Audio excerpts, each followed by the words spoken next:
Assalamualaikum warahmatullahi wabarakatuh. Perkenalkan, nama saya Manurdian Saruhiyat. Saya dari tingkat 1A D3 Keperawatan Poltekkes Tasikmalaya. Yang pertama-tama saya panjatkan puji dan syukur kehadirat Allah Subhanahu wa taala karena berkat rahmat dan hidayahnya saya dapat membuat video ini. Saya juga ingin mengucapkan terima kasih kepada Bapak Kasim selaku dosen mata kuliah Bahasa Indonesia yang telah memberikan tugas ini kepada saya, serta kepada teman-teman keluarga yang telah membantu dan ikut serta dalam penyelesaian makalah ini. Saya juga ingin mengucapkan banyak terima kasih kepada teman-teman semuanya yang ikut membantu, baik itu dalam proses pembuatan makalah ini ataupun yang sudah mensupport saya. Untuk mempersingkat waktu, saya akan menjelaskan tentang judul makalah saya.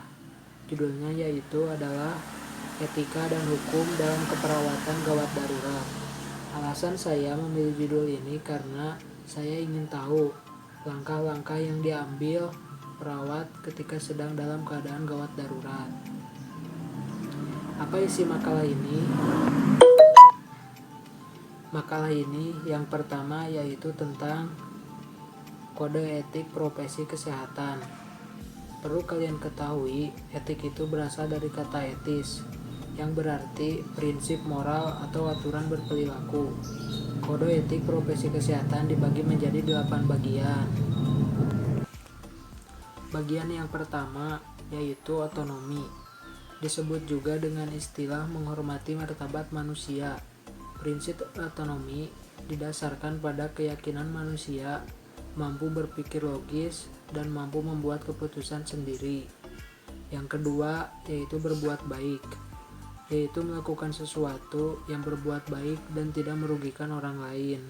Yang ketiga yaitu keadilan.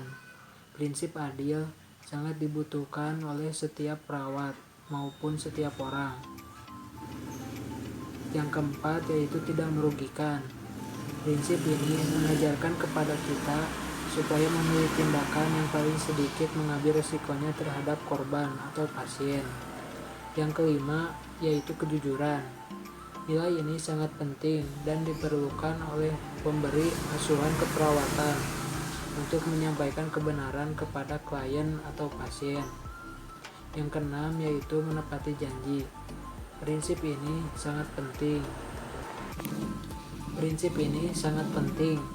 Dan dibutuhkan oleh setiap orang perawat untuk menepati janji dan menghargai komitmen terhadap orang lain. Yang keenam adalah kerahasiaan.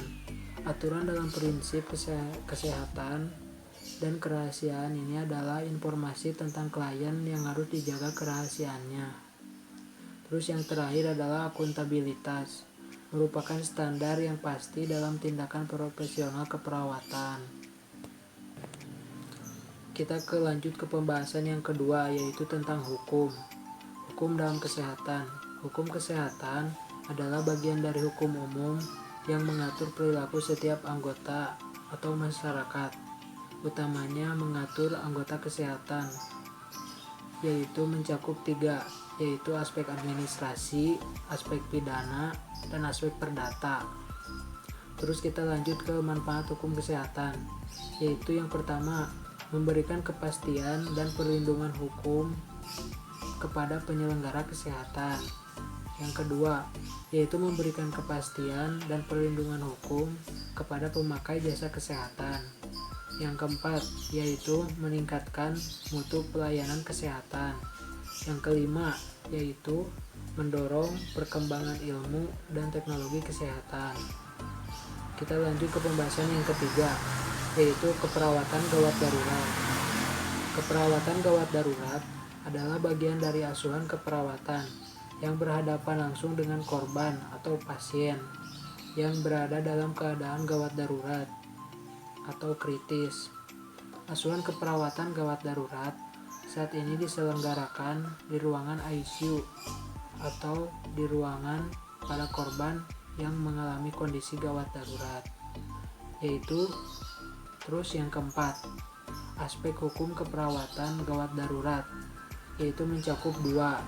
Yang pertama, yaitu korban dilarang atau dibawa ke sarana pelayanan kesehatan. Jadi dibawa ke puskesmas, rumah sakit, atau yang lainnya. Yang kedua, yaitu perawat berkewajiban memberikan pelayanan kesehatan secara baik dan profesional.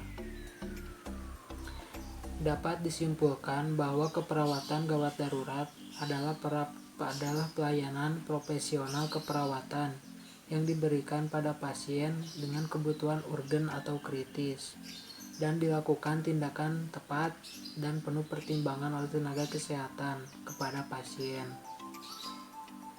Sekian presentasi yang saya dapat jelaskan. Mohon maaf apabila ada salah kata atau kekurangan. Terima kasih. Wassalamualaikum warahmatullahi wabarakatuh.